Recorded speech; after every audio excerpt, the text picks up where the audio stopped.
In this video, I'm going to show you how I determine which foods to use in my dog training program. Hi, I'm Al Longoria. I'm the owner and trainer at Longoriahaus Dog Training in Houston, Texas.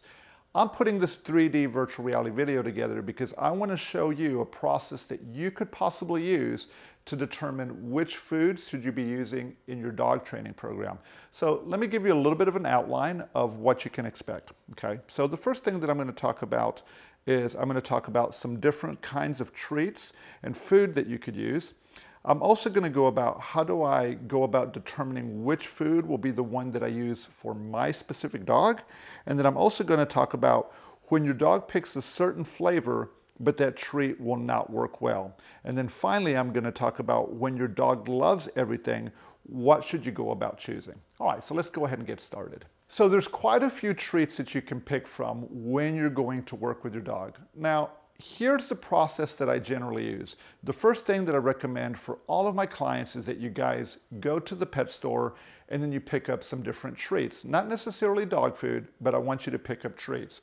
When I go to make that selection, what I'm looking for is I'm looking at these, is I want it to be something different, like as far as like a protein. So whether it's a duck protein or salmon protein or liver, chicken liver, or how about these right here, lamb and chicken flavor, and then finally another chicken flavor.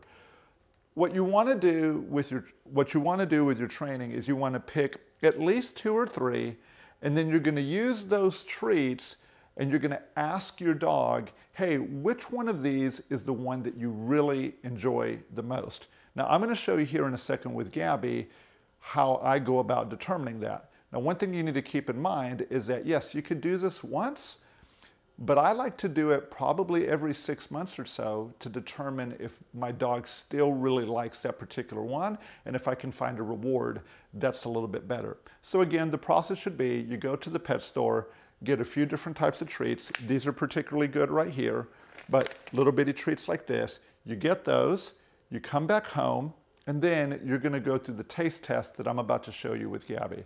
Okay, so if you're ready, here's that taste test. Okay guys, so we're all ready for our taste test. So here's what I did. I ended up opening up the duck recipe treats. I also opened up the salmon treats. And I also opened up, let's see, what are these right here? The lamb and chicken flavor. You can do more flavors if you want to, but 3 flavors is definitely going to be enough to ask your dog. So I'm gonna go ahead and start with these right here. And the first thing I'm gonna do is I'm gonna just take the food, I'm gonna put it, take the pieces of food, and I'm gonna put it into my hand, just like this, okay? I really want the dog to be able to have access to it. So I'm gonna ask Gabby to come over, and then if she comes, what I want to do is I want to see how she's taking it from me. So I'll kind of sit here with the food and kind of watch the dog. And one thing that I like to do is you see as I'm being patient with the food, I want to see if the dog will kind of push me. So there you kind of saw Gabby kind of be like, hey, hurry up with the food. As I'm doing that, I'm kind of getting a feeling in my hand of how hard is my dog pushing for this particular treat. I'm going to want to remember that because I want to compare it between the different treats that I have. So here we go again. Okay, so Gabby obviously likes that one, but does she like this one more than the other ones? Well, let's ask her.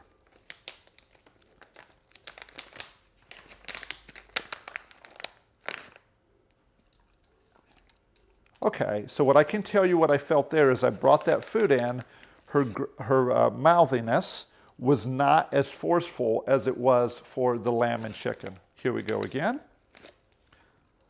All right, so she does like those. Gabby has nice food drive, but I really want to make sure. Good, okay, so I think so far she actually likes these a little bit better than these. Come over here, Gabby. All right, so now the last one is the duck recipe. Now look at how big this is right here. So I'm going to take it. I'm going to break it up, and I want to see how she takes that. Oh, okay, a little bit different there. So she first came in pretty firm, but then after that, she ended up, oh, now she's coming really hard there. All right, let's try again. Let's see. Yeah, I think she might actually like the duck recipe the best out of these 3. There you go. That's a good dog. Good girl. Okay, go to your bed. So what you saw right there was the dog came up, I had the food in my hand, and I just let the dog come in. I pushed a little bit to see what kind of feedback that I was going to get. And the more the dog pushed, the more I could tell that the dog liked it, okay? It's a little unscientific, but it's a good way to kind of gauge which one your dog is going to like. So I thought, based on what Gabby told me, that she really liked the lamb and chicken and the duck about the same, maybe the duck a little bit more, and then the one that she didn't like as much but still had value was the salmon flavored treats. Now, I do want to show you something that I think is important. So if you take a look right now, I'm going to pull out a duck recipe one, and I'm also going to put out this lamb and chicken, okay? So as you look at these pieces of food, you're going to see that the size, especially on the duck and chicken, it's pretty big. I don't care to use this size of food in my training program, because what you're going to have to do is you're going to have to break it up. And then there, as I was breaking it up, maybe the camera caught this, but there's little pieces that are dangling off onto the floor, and that can actually make it a little bit more difficult. Now, if you look at these aren't so bad, okay, but you're still going to have to break these up prior to your training session, so that way you get little bitty pieces, and it doesn't necessarily break apart and have crumbs falling off. So these would actually be okay to use as a training reward. All right. Now, if we look at the ones that Gabby liked the least, you know, these tricky trainers, the salmon flavored, I really like the shape of these when I'm training with my dog, because it's pretty easy to dispense. You can put them into your treat pouch, and it's very, very easy for you then to begin to transact with your dog. So what I'd recommend, like let's say that your dog really, really loved the duck recipe, to try to find a duck recipe that was in this kind of form factor, if you will. Now, the next part I want to talk to you about is when your dog actually loves everything that you're giving them, that you can't really tell a difference, then here's really what I recommend for you. So I really want you to choose the one that's going to be the most nutritious for your dog. Now, hey, that's a pretty ambiguous statement.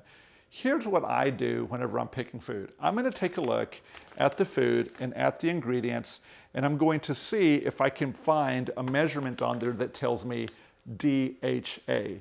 DHA is a fatty acid that actually helps support training because it feeds the brain.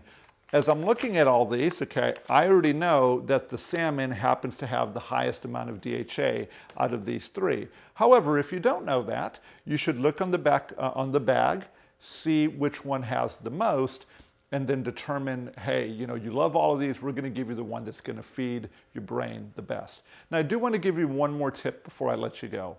I don't necessarily use treat training to work with my dog. This is the process that I use to work the dog, where I'll figure out which one of these treats do you like the best, but then I go and buy dog food that's based on that protein that is in the form factor of what you saw in these little salmon treats, and I begin to work my dog for those. So again, what I'm saying is I'm using my dog's normal daily food, but I'm matching it to the flavor that they told me they liked from this taste test. Well, guys, I really hope this video was useful. Thanks so much for watching, and we'll see you next time. Take care.